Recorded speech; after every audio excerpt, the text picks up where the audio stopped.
आज 21 अगस्त है। जब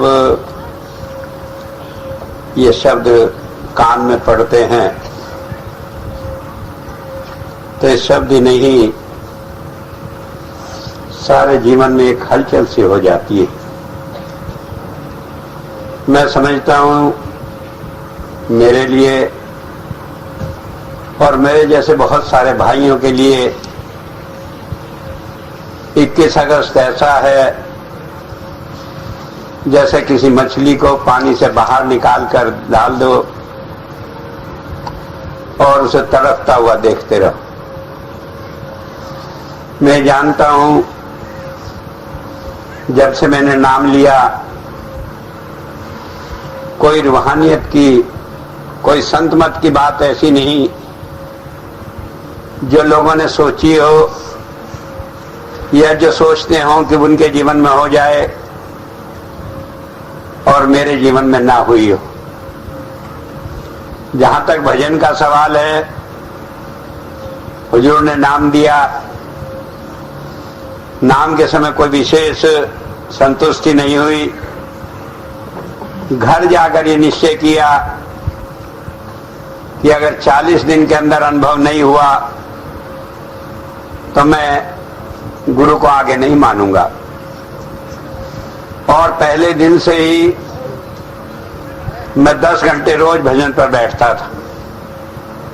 तीसरे दिन से हुजूर का दर्शन होने लगा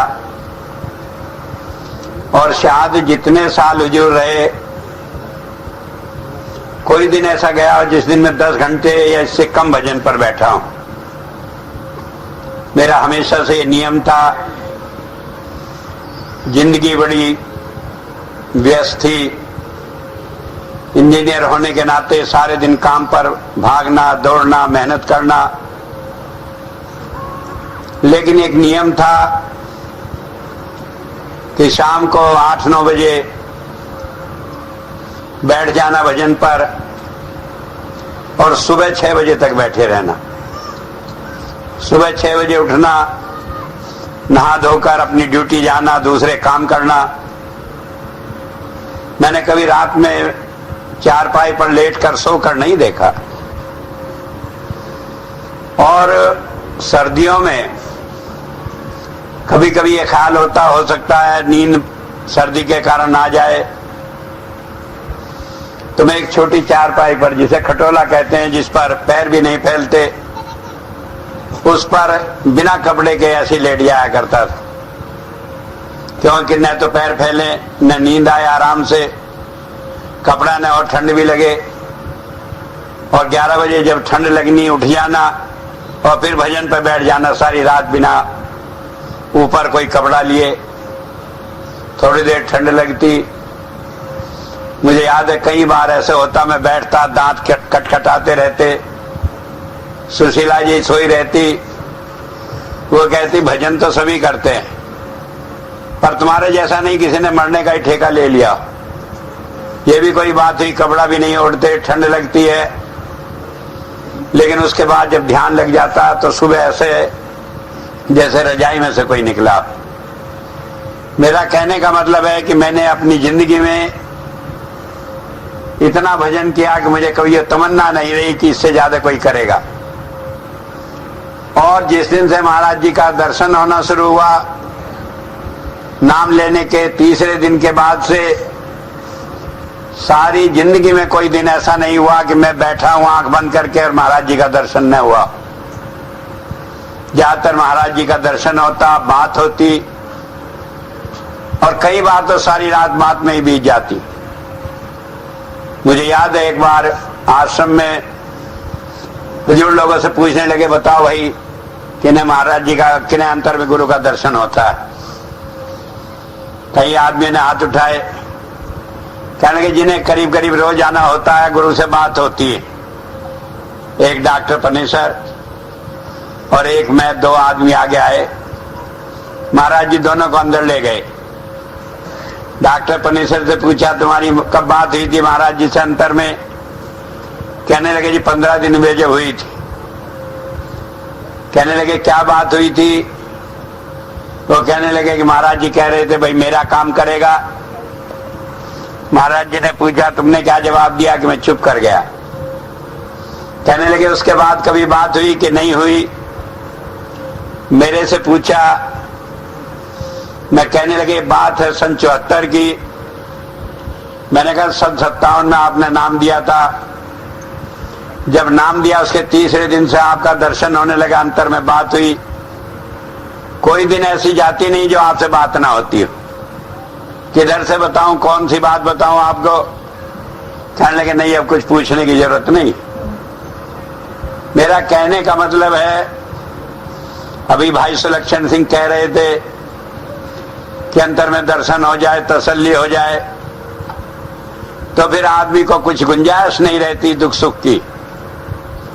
लेकिन मैं बता रहा हूं कि मुझे जिंदगी में कोई चीज ऐसी नहीं जो गुरु से न मिली हो। उसके बावजूद भी 12 अप्रैल की बात है 74 की, मैं महाराज जी के पास देहरादून गया। वो वहीं पर थे। जाकर बातचीत करी। तबीयत उनकी कुछ खराब थी। सामने खड़े होकर बात करी। उन्होंने नजर डाली और कहने लगे कि बस अब आगे जिंदगी नहीं। मेरी आंखों में आंसू भर आए। महाराज जी कहने लगे कोई बात नहीं, और मैं कोई बात नहीं की, मैं चला आया। रात में भजन पर बैठा, महाराज जी कहने लगे भाई अब जाना है। जब ये बात कही तो मुझे बड़ी अजीब परेशानी सी हुई। एक बहन थी, इलाहाबाद में थी, स्वर्ण खेड़ा करके, अक्सर भजन की बात मेरी उससे बात होती थी। मैंने उससे ये बात लिखी। वो कहने लगी आपका मन है वैसे ही कहते होंगे, महाराज जी को तो अभी एक चौथा वर्ल्ड टूर और करना। मैंने कहा कि नहीं, महाराज जी ने कहा कि जाना है। वो कहने लगी, उसने चिट्ठी में लिखा कि हो सकता है आपको काल ने बहकावा कर दिया हो। मैं फिर भजन पर बैठा। महाराज जी ने कहा काल वाल कोई नहीं है, ये सच्चाई है। मैंने उसे लिखा कि हालांकि 17 साल हो गए, कभी आज तक मुझे काल नहीं दिखाई दिया। बहुत तलाश की उसकी, गुरु ही हमेशा रहता है। लेकिन अगर मैं ये मान भी लूं कि तुम्हारी बात ही सच हो जाए, वो काल ही होता तो खुशी थी मुझे। लेकिन वो तो आकर फिर कह रहे हैं, कहने कि मुझे जाना है और ये सब धोखा है कि चौथा वर्ल्ड टूर होगा। और मैंने कहा कि मेरी हालत ऐसी है कि पागलों जैसी, खाने को मन नहीं करता, काम करने को जी नहीं करता। एक ऐसा आदमी जिसका सरकारी नौकरी में दफ्तर में यह रिकॉर्ड था कि कोई कितना ही मुश्किल काम हो, गुप्ता जी को दे दो तो बेफिक्री हो जाए। अब वो आदमी दफ्तर में ऐसे रहने लगा जैसे इसे काम की परवाह ही नहीं, पागलों जैसी हालत। तो वह कहने लगी कि नहीं, आपका ख्याल गलत है, महाराज जी जाएंगे नहीं। मेरा कहने का मतलब है, अगर जो दर्शन से ही तसल्ली हो जाए, तो मैं तो ये समझ रहा था कि मैंने तो गुरु को अपने अंदर कैद किया हुआ है, कहीं बाहर है ही नहीं, फिर मुझे क्यों नहीं हो गई। और हालत ये हो गई कि जब महाराज जी को जाना था 21 अगस्त को, उसके 10 दिन पहले मैं दफ्तर में गया और एप्लीकेशन दे दी कि मुझे 10 दिन की छुट्टी चाहिए, मैं दफ्तर नहीं आऊंगा। किसी से मंजूर नहीं कराई, देकर चला आया। कहने के नौकरी चली जाएगी, मैं कहा चली जाए, नौकरी की मुझे परवाह नहीं। आकर एक कमरे में बंद कर लिया अपने को और ये निश्चय कर लिया कि मैं प्राण तज दूंगा, लेकिन मैं वो दिन नहीं देखना चाहता जब महाराज जी जाएं। खाना नहीं, पीना नहीं। एक ही कमरे का मकान उन दिनों हमारा था सहारनपुर में। सुशीला जी से कह दिया कि वो मेरे कमरे में पैर न रखें, खाने की बात न करें, कोई आदमी मिले नहीं, कोई बात नहीं। और उस विराग में सारी रात सारे दिन भजन पर ही लगे रहना। बहुत सारी बात हुई महाराज जी से। मेरी एक जिद थी कि मैं आपके बिना रहना नहीं चाहता। मैं वो दिन नहीं देखना चाहता कि आप न हो, मैं इस दुनिया में रहूं। और उनकी ये जिद थी कि नहीं भाई, तुम्हें मेरा काम करना पड़ेगा। आखिर वो दिन आया, किसी ने आकर बताया कि महाराज जी ने चोला छोड़ दिया। रोते पीटते हम लोग दिल्ली गए, जाकर वहां से अगले दिन लौट आए, फिर भजन पे बैठ गया। वही जिद। महाराज जी को लोग कहते हैं बड़े सख्त हैं, बड़े डांटते थे, ये करते थे। डांट वाट तो मैंने उनकी कभी देखी नहीं, लेकिन मैं जरूर देखा कि जब ऐसी हालत हुई तो लगभग आंखों में आंसू भर लाए और कहने लगे मेरा काम नहीं करेगा। एक बार कहते नहीं करेगा, अब मेरे लिए मजबूरी हो गई। मेरी शर्त यह, मैं आपके बिना जिंदा नहीं रहना चाहता। वो कह रहे हैं कि मेरे बाद ये सारा काम करना पड़ेगा। जब सारी बात देख ली कि वो मानने को तैयार नहीं, तो मैंने उनके सामने 4 बात रखी। मैंने कहा एक बात ये समझ लें, मैं किसी को जाकर नहीं कहूंगा कि मैं महाराज जी का काम कर रहा हूं, गुरु हूं। कोई मेरे से नाम ले ले, जिसे आप भेजेंगे मेरे पास में उसे नाम जरूर दे दूंगा, लेकिन मैं किसी से जाकर कहूंगा नहीं। कहने लगे मुझे मंजूर है। मैंने कहा मैं किसी से पैसा मांगने नहीं जाऊंगा, मेरे पास पैसा नहीं है। मैं आपको बतला दूं कि जब मैं सहारनपुर में नौकरी करता था, एक बार मेरे पास 900 रुपए कुल बैंक में जमा थे।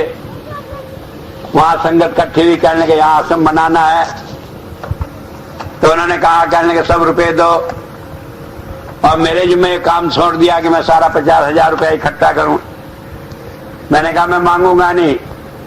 सहारनपुर वाले कहने लगे कि हम खुद इकट्ठा कर लेंगे, बस आप जिसके यहाँ कहा करे उसके यहाँ सत्संग दे दें, पैसे को मत कहना। और जिसके यहाँ भी मैं सत्संग दिया 2,000, 3,000, 4,000 रुपया देकर वो 50,000 रुपया भी इकट्ठा हो गया। अब उसमें मेरा भी नंबर था देने का। मैं तो फक्कड़ आदमी था, मेरे पास पैसा था नहीं, 900 रुपया था। मैंने कहा 1,000 रुपया भाई मैं देता हूं, 900 ये ले लें और 100 रुपए इस महीने की तनख्वाह में दे दूंगा। दे दिया। और उसके बाद में फिर बहुत पैसे की जरूरत पड़ी तो 500 और दिया। और उन दिनों ये हालत थी कि सेवा निकाल कर, और उन दिनों बरेली तक जाना पड़ता था सत्संग में, शामली जाना पड़ता था, दूसरी जगह सारा किराया देना पड़ता था। तो हालत ये हो गई कि जब तनख्वाह में काम नहीं चला तो 6 महीने तक नमक से रोटी खाइए। लेकिन मैंने कहा कि ना मैं मांगूंगा सेवा, ना मैं किसी से कहूंगा। तो मैंने वो दिन देखे थे। मैंने महाराज जी से कहा कि मैं सेवा के लिए नहीं कहूंगा। महाराज जी कहने लगे नहीं, तुम्हें नहीं कहना पड़ेगा। और मैं ये बताता हूं कि मैंने सन 74 में ये काम संभाला था, 25 साल के लिए संभाला था। 25 साल पूरे हो गए और इन 25 सालों में मैंने किसी से सेवा नहीं मांगी है। जो लोग कभी कोशिश करते हैं सत्संग में सेवा के लिए कहने की, मैं मना कर देता हूं कि यह काम नहीं।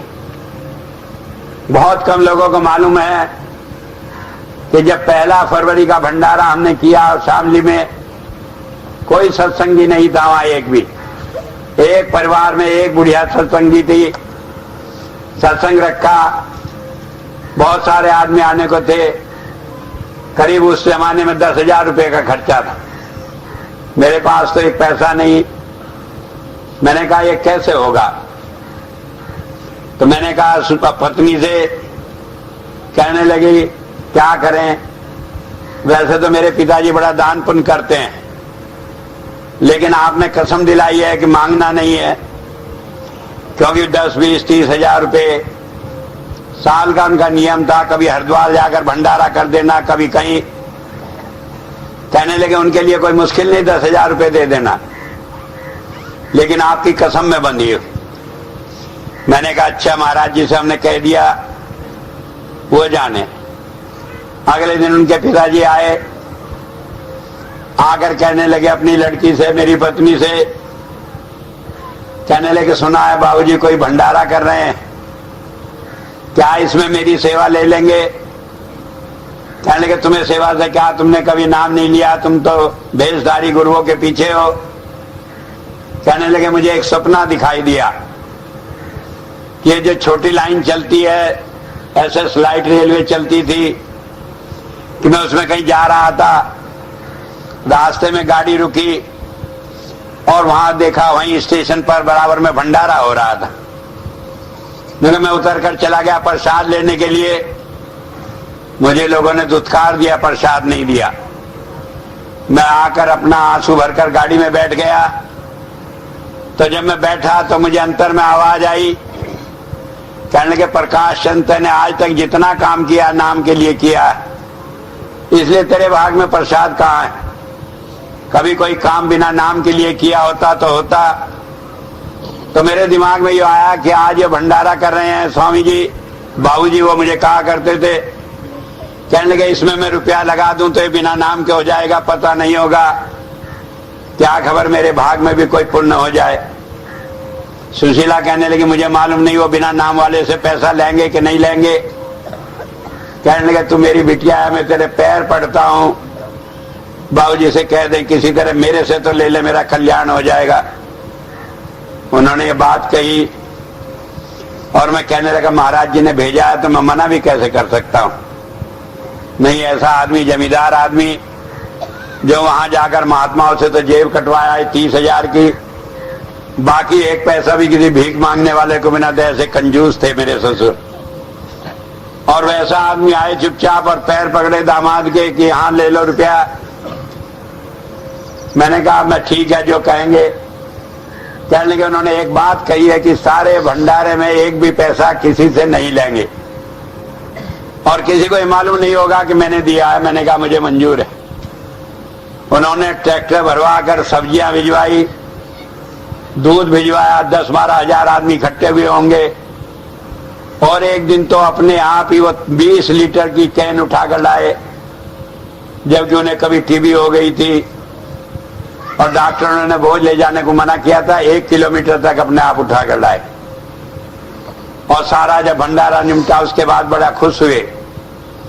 तो मैं बता रहा था जब मैं महाराज जी से कहा कि मैं काम जब करूंगा कि मुझे किसी से सेवा न मांगनी पड़े, उन्होंने कहा कि ऐसे ही होगा। और दुनिया जानती है कि मैं जब संत कृपाल नगर बसाया तो 110 रुपये मेरी जेब में था जब मैं वहां जाकर पड़ा। संडीला में एक भी आदमी नाम लेवा नहीं था। वहां से कोई जगह ऐसी नहीं थी जो 110 रुपये में तो खर्चा करके जाके किसी से सेवा इकट्ठी कर लाओ, वैसे मांगने का भी सवाल कोई नहीं था।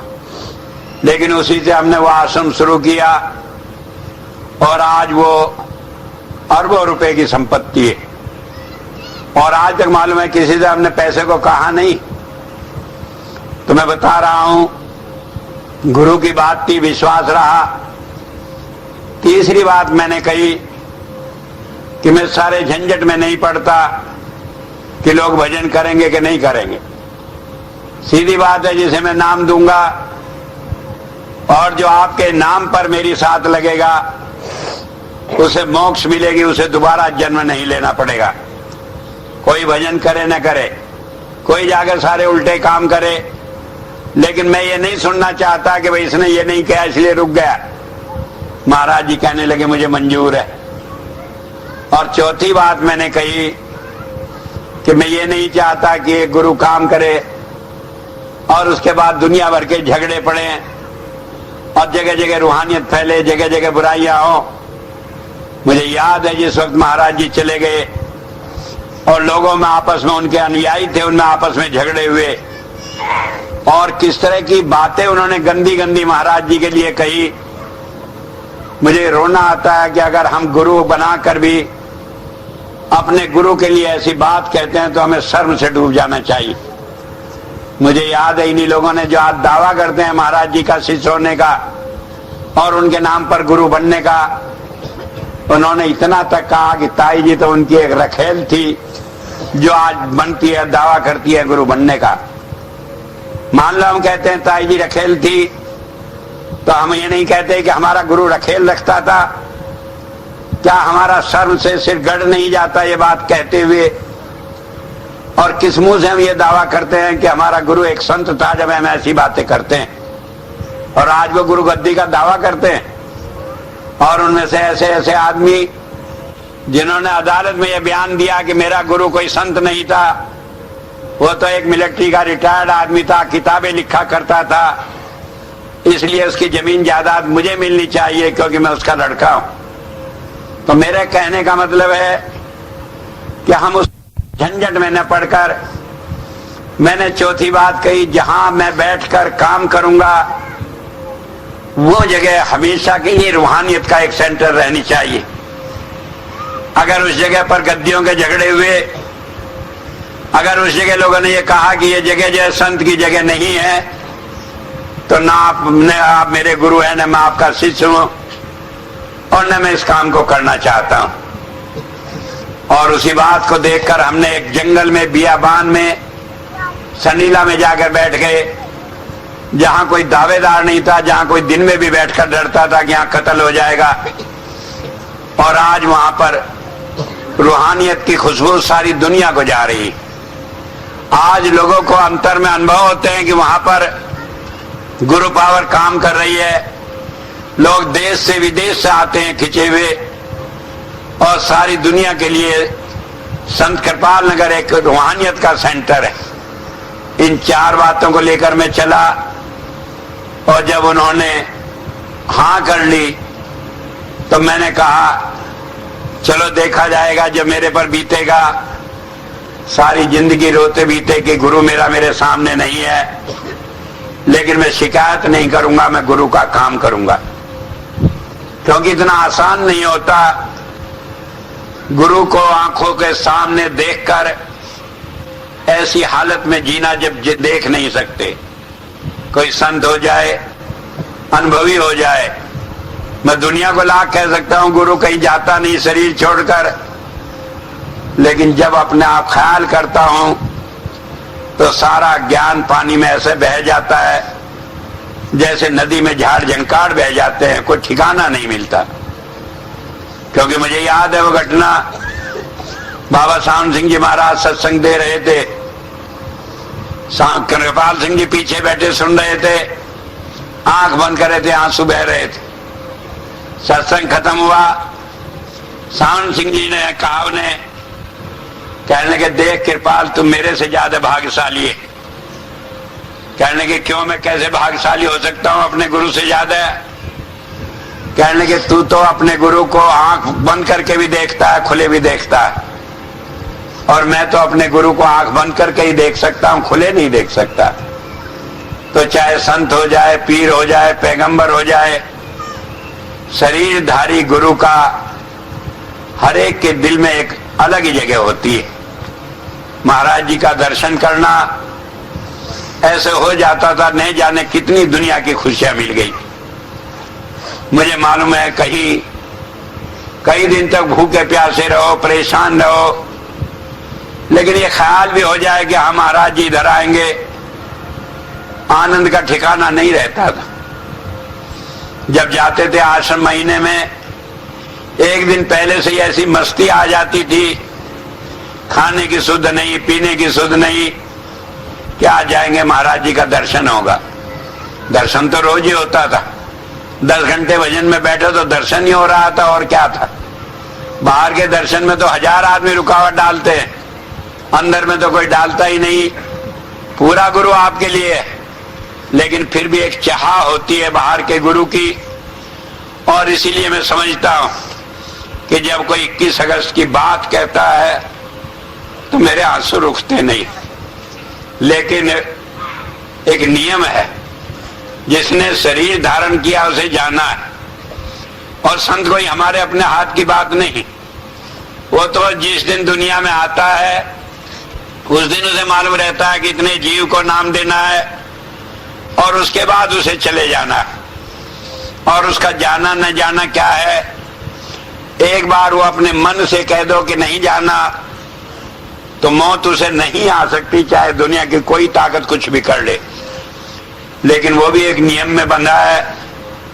तो इसलिए अगर आज हम इस बात को बैठकर रोने लगे, दुख होने लगे कि आज काला दिन है। काला तो कहिए नहीं, मैं कहता हूं ये तो महाकाल का दिन है कि जिस दिन हमारा गुरु हमसे बिछड़ गया। लेकिन उसके बावजूद भी हम इसे रोकर नहीं गा सकते, इसे हम रोकर नहीं मना सकते। कारण यह है कि रोकर हम अपनी तड़प तो दिखा सकते हैं, लेकिन हम गुरु का काम नहीं कर सकते। गुरु ने हमें किसी काम के लिए भेजा है। क्या काम भेजा है? मुझे याद है कृपाल सिंह जी महाराज से एक दफे किसी ने कहा, 500 आदमी को उन्होंने नाम दिया था। जब तक कहने लगे जो आज आपको कोई कत्ल कर दे तो आपका क्या बनेगा, आपका मिशन कहां जाएगा? कहने लगे आज तो 500 आदमी हो गए, अगर एक आदमी भी नाम लेवा रहेगा वो भी मेरी तरह सारी दुनिया में इस रूहानियत को फैलाएगा। तो हमारा काम क्या है कि हम अपने जीवन से अपने गुरु की रूहानियत के संदेश को सारी दुनिया में दें। जो काम हमें उसने सिखाया है वो हम इस तरह सीखें कि लोग हमें देखकर ये कहें कि हाँ, इसका गुरु क्या सिखाता था, क्या चीज थी। अगर हमें देखकर लोगों को हमारे गुरु की याद नहीं आई तो हमने अपने गुरु के प्रति अपना कर्तव्य पूरा नहीं किया। अब क्या चीज है, क्या हम जीवन में करें? यह नहीं है कि हम जहां खड़े हुए कृपाल सिंह जी के गीत गाने लगे। आज आप सबके सामने कृपाल सिंह जी के गीत गाते रहो, लोग कहेंगे क्रेजी है, पागल है, जहां खड़ा होता है यही गीत गाता रहता है। कहां से आएगी वो कशिश कि लोग उसका गीत गाएं? लोग हमारी जिंदगी को देखेंगे, लोग हमें समझेंगे कि हम क्या बात अपने जीवन में धारण किए हैं। अगर हमारा जीवन सच्चा नहीं है, सुच्चा नहीं है, बनाओ। लोगों को यह विश्वास हो कि संत कृपाल सिंह जी महाराज का शिष्य है, इसके अंदर झूठ नहीं हो सकता, छल नहीं हो सकता, कपट नहीं हो सकता। बहुत मुश्किल काम है, क्योंकि दुनिया में तो सारी कामों में छल कपट भरे पड़े। हम भी दुनियादार हैं, हमारे भी दो आंख है, देखते हैं उसने झूठ से इतना कमा लिया। हमारे भी घर में बीवी है जो रोज कचोटती है कि नहीं, पैसा कहीं से लाओ कमा कर, लेकिन उससे बढ़िया मकान बनाना है, उससे बढ़िया गाड़ी रखनी है। लेकिन आप अपने जीवन से अपने घर में ऐसा वातावरण बनाएं कि हर आदमी ये कहने वाला हो, कहने लगे नहीं ये पाप की कमाई नहीं चाहिए, हम भूखे अच्छे हैं, रूखी रोटी खा लेंगे, लेकिन हम पाप की कमाई नहीं खाएंगे। कारण यह है कि जो पाप की कमाई आप खाएंगे वो आपको इस जीवन में भी दुखी करेगी और अगले जीवन में भी वो ले डूबेगी। चाहे आपने संत से नाम ले लिया हो, चाहे दूसरे से ले लिया हो। केवल इतनी बात है कि मेरे जैसा आदमी जब बेवकूफ फंस जाता है सारे झंझट में और महाराज जी से कहलवा लेता है, कहने लगे नहीं मुझे मोक्ष ही मिलेगा, तो मुझे न कहीं गला घोट कर, मार पीट कर, छेद पीट कर ठीक करना पड़ेगा, क्योंकि मैं ये नहीं कह सकता कि तुम झूठे हो इसलिए अगला जन्म लेना ही पड़ेगा। आज तक मुझे किसी पर कितना गुस्सा आया, लेकिन मैंने कभी ये नहीं कहा कि तुझे दूसरा जन्म मिलेगा, कभी नहीं कहा कि तुझे भोगना पड़ेगा। मैं सोच लेता हूं ये तो नादान है, मैं क्यों गलती करूं। तो बात ये समझ लेनी कि अपने जीवन को इतना अच्छा बनाओ कि जिससे अपना भी काम आसान हो और अपने गुरु का भी काम आसान हो। दूसरी बात है इसी में कि हम किसी से भेदभाव न रखें। हम इस बात से भेदभाव न रखें कि ये दर्शन सिंह जी का नाम लेवा है, ये ठाकुर सिंह जी का नाम लेवा है, ये किसी और का नाम लेवा है, ये वह महात्मा के यहाँ जाता है, ये देवी के मंदिर में जाता है जहाँ बकरा चढ़ता है, काली चिंता कुछ होता है। अरे वो किसी रास्ते पर जाता है, वो उसका कर्म है। हमारे लिए तो इतना काफी है कि वो भी इंसान है, वो भी हमारी तरह जेल में फंसा हुआ है। जैसे हम तड़पते हैं कि हमें मुक्ति मिल जाए, उसके लिए भी हम कामना करें कि उसे भी सही रास्ता मिल जाए। नहीं मिला उसका भाग है, लेकिन हम उससे बैर भाव न रखें। क्योंकि बैर से कोई आदमी नहीं समझ सकता कि आप संत मत पर चलने वाले। ये आपका भाग है कि आपको गुरु मिला, रास्ता मिला, आपका मन लगा, आप सत्संग में आते हैं। लेकिन इस भाग को आप दूसरे से ईर्ष्या नहीं कर सकते कि दूसरे खराब हैं। भाई उनका दुर्भाग्य है, हम उन पर दया कर सकते हैं, हम उनके लिए प्रार्थना कर सकते हैं, लेकिन उनके लिए बुरा भाव नहीं रख सकते। तो सबसे प्यार करो, भूल जाओ इस बात को कि किसने कहां से नाम लिया। मुझे याद है इन 25 सालों में न जाने कितने आदमी आए, कहने लगे जी हमने फला से नाम लिया, हम बैठ जाएं भजन में। जब मैं नाम देता हूं मैंने कहा बैठ जाओ भाई, नाम तुमने लिया हुआ है, गुरु तुम्हारा है, जो मैं कुछ मदद कर सकूंगा तो करूंगा, लेकिन मेरे यहां पाबंदी कोई नहीं। आज तक मुझे याद है इन 25 सालों में कोई आदमी कहीं से नाम लिया हो वो नहीं कहेगा कि स्वामी जी ने मुझे दूसरा समझा। कई बार तो लोग कहते हैं कि हमें स्वामी जी उनसे भी ज्यादा प्यार करते हैं जो उनके नाम लिए हुए हैं। ये सच्चाई नहीं है, मैं उन्हें ज्यादा प्यार नहीं करता, लेकिन मैं सबको बराबर ही प्यार करता हूं। तो इसलिए वो अपने को ज्यादा समझते हैं तो ये उनकी अपनी बात है। तो कहने का मतलब है कि अगर हम चाहते हैं कि हमारे गुरु का नाम हो तो हम भी किसी से भेदभाव न करें। और दूसरी बात यह है कि हमें महाराज जी ने एक ही बात सिखाई है, और वह सिखाई है कि हम एक ईश्वर की भक्ति करें, परमात्मा के सिवाय दूसरे किसी पचेड़े में न पड़े। आप दूसरे झंझट में न पड़े, देवी के नहीं, देवताओं के नहीं। लोग पड़ जाते हैं, मेरे पास आते हैं, मैं कुछ कहता नहीं उन्हें, क्योंकि हो सकता है कोई कर्म हो या होता हो, जब टाइम होगा अपने आप छोड़ देंगे। लेकिन एक बात ये समझ लें कि जब हम परमात्मा के सिवाय दूसरे किसी का सहारा लेते हैं तो कई बार सारे जीवन भर की भक्ति ऐसे ही बेकार चली जाती है।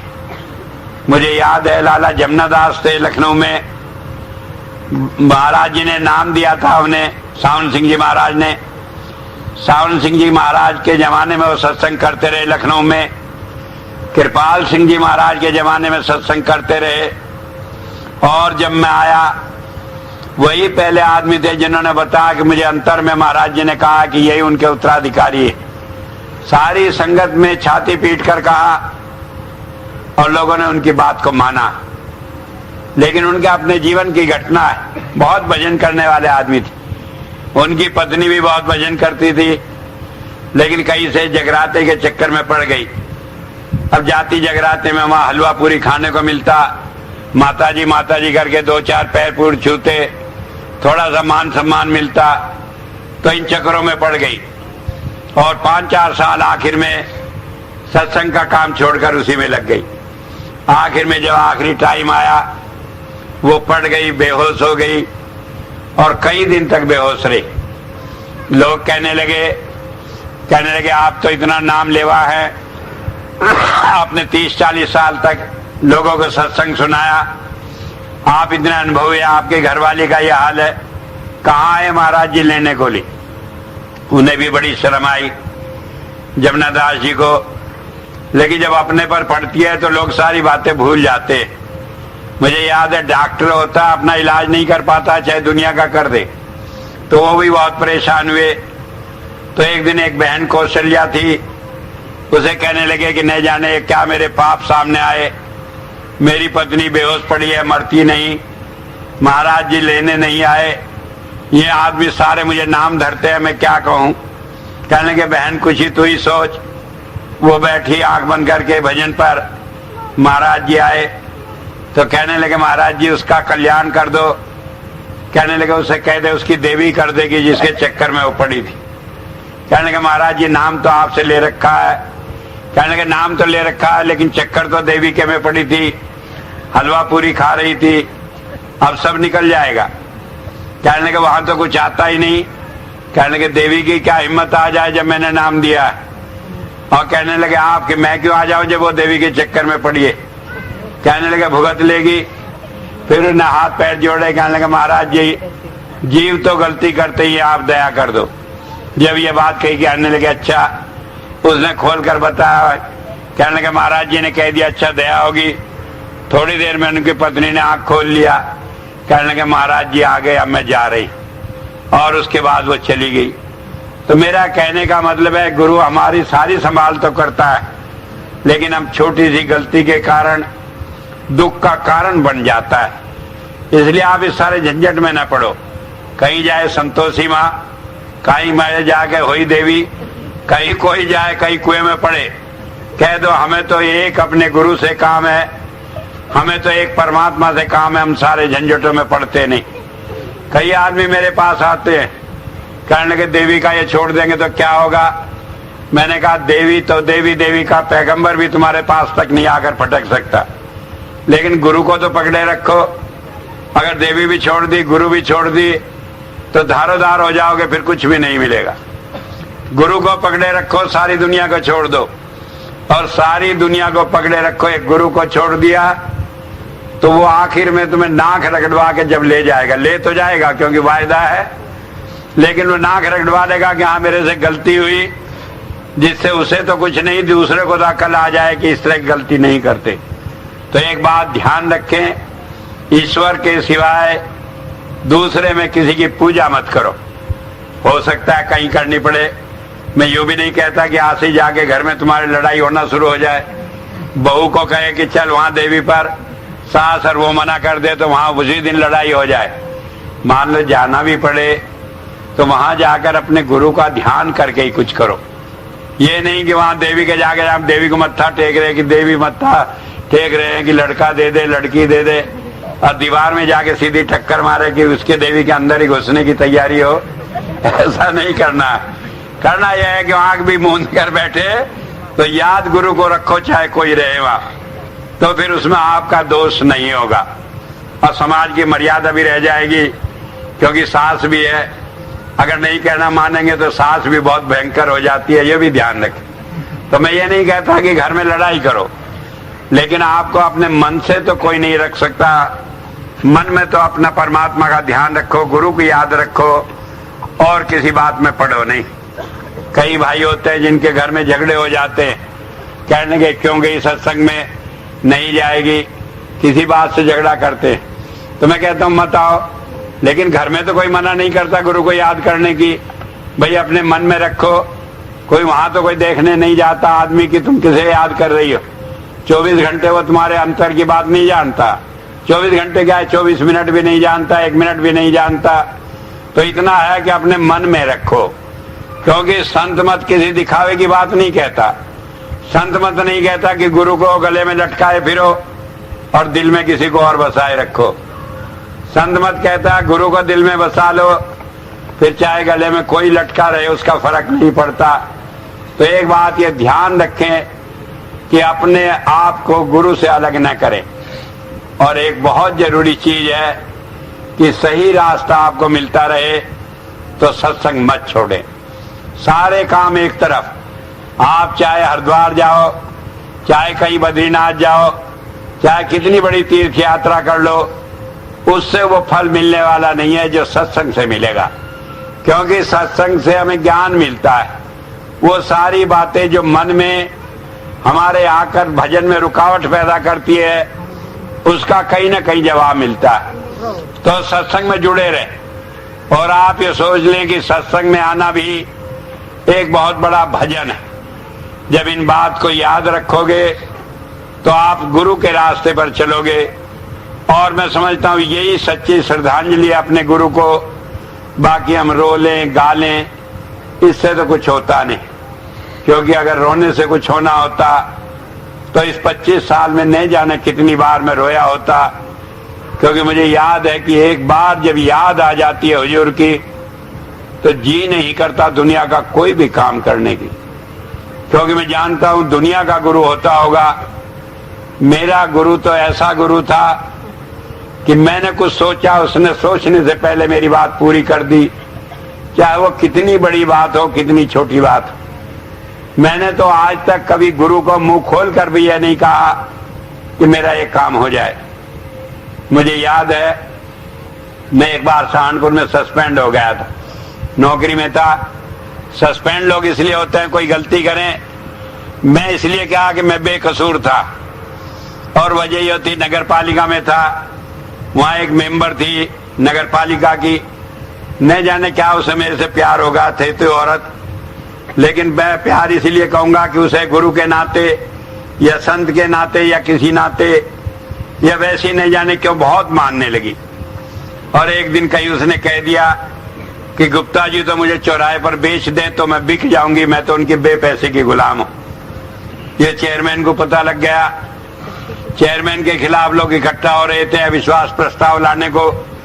उसने चाहा कि वो मेंबर उसे वोट दे दे। उसे पता लगा कि गुप्ता जी का तो बेपैसे की गुलाम है, उसे मुझे सस्पेंड कर दिया और कुछ नहीं बताया। मैं जाकर कहा मेरा कसूर, कहने का पता लग जाएगा। मैंने कहा पता लग जाएगा तो मुझे भी जरूरत नहीं, मैं किसी से कहूंगा ही नहीं। मैं घर जाकर बैठ गया। तो मैं गया बीच में महाराज जी के पास, महीने का सत्संग था। गया, कहने लगे ठीक। मैंने कहा हाँ सब ठीक है। अब क्या ठीक हो, सस्पेंड हुआ हूं। लोग समझ रहे हैं रिश्वत ली होगी इसलिए सस्पेंड हूं। मैं समझ रहा हूं मैं ईमानदारी में सस्पेंड हो गया। और ठीक क्या, जब तनख्वाह नहीं मिलेगी तो काम कैसे चलेगा? जबकि पूरी तनख्वाह मिलती थी तब भी नमक से खाना पड़ता था, क्योंकि आधी तनख्वाह तो किराए में लग जाती थी सत्संग देने में। तो उसके बावजूद भी मैं कुछ नहीं कहा। तो एक दिन मैं भजन पे था, महाराज जी कहने लगे सस्पेंड हो गया। मैंने कहा अभी पता ही नहीं आपको, 8 दिन हो गए। कहने लगे ठीक हो जाएगा। मैंने कहा क्या ठीक हो जाएगा? कहने लगे ड्यूटी ज्वाइन कर लेगा परसों। मैंने कहा मैं किसी से कहने नहीं जाऊंगा, ये बात आप समझ लें। और अगले ही दिन चेयरमैन ने एक आदमी भेजा, कहने लगे गुप्ता जी मेरे से मिल रहे। मैं मिला। कहने लगे भाई मैं माफी चाहता हूं, मैंने तुम्हें सस्पेंड किया। मैंने कहा क्यों माफी, क्या बात है, आप तो अफसर हैं, कोई मैंने गलती की होगी। तो उसने एक किस्सा सुनाया कि मुझे बताया कि वो मेंबर कहती है कि मैं बेपैसे की गुलाम हूं। तो मैंने सोचा कि तुम दबाव में आकर उसे मेरी साथ जोड़ दोगे, लेकिन मुझे तुम्हें मालूम था कि तुम बहुत अपने गुरु के मानने वाले हो, और इसलिए मुझे यह दहशत हुई कि मैंने ये गलत काम किया है। मैं तुमसे माफी मांगता हूं और तुम्हें ड्यूटी पर ज्वाइन कराता हूं। तो इस तरह की बातें तक हुई। तो मैं कहता हूं एक बात आपको कि आप ये ध्यान रखें, जब आपका प्यार गुरु से जुड़ा रहेगा तो आपके दुनिया के भी सारे काम होंगे, और आप खुद अपने आप में एक ऐसी मिसाल होंगे जिसे देखकर लोग आपके गुरु की तारीफ करेंगे। और मैं सोचता हूं ये सच्ची श्रद्धांजलि है अपने गुरु के लिए। इससे ज्यादा बड़ी श्रद्धांजलि हम किसी रूप में भी नहीं दे सकते। हम अपने को ऐसी एक मिसाल बना लें कि लोग देखकर कहें कि ये कृपाल सिंह का शिष्य है। ऐसी सिफ्त और किसी में नहीं हो सकती। मुझे याद है मैं न्यूयॉर्क में था, टेलीविजन पर इंटरव्यू हो रहा था। जब उसने बात की मिस्टर लेक्सिक्सन ने, कई बात मैंने जवाब दिया, तो उसके मुंह से टेलीविजन पर ही यह बात निकल गई कि आज आपकी बात सुनकर मैं यह यकीन कर सकता हूं कि क्यों संत कृपाल सिंह जी महाराज के मानने वाले कितनी शांति से भजन सिमरन में लगे रहते हैं, किसी झंझट में नहीं पड़ते। उनके झगड़े मैंने नहीं सुने, उनकी बातें मैंने नहीं सुनी। तो बात यह हमें समझ लेने की है, जब हमारे अंदर कृपाल की खुशबू बस जाएगी तो कोई नाक ऐसी नहीं रहेगी जिसे वह खुशबू महसूस न हो। कमी इतनी है कि हम उस खुशबू को अपने अंदर बसा लें, फिर हमारे गुरु का नाम तो अपने आप ही चारों तरफ रोशन हो जाएगा। इतनी बात कहकर ही मैं अपनी बात को समाप्त करता हूं। उम्र बीत गई, 25 साल हो गए, सारी बातें सुनाते सुनाते। मैं तो एक ही बात कहूंगा कि सुनने सुनाने की बात छोड़कर हम अपना ध्यान गुरु की तरफ रखें तो खुद ही उसका रूप बन जाएंगे। फिर आगे कुछ कहने और सुनने की बात नहीं रहेगी। तो इतनी बात कहकर ही मैं अपनी बात को समाप्त करता हूं।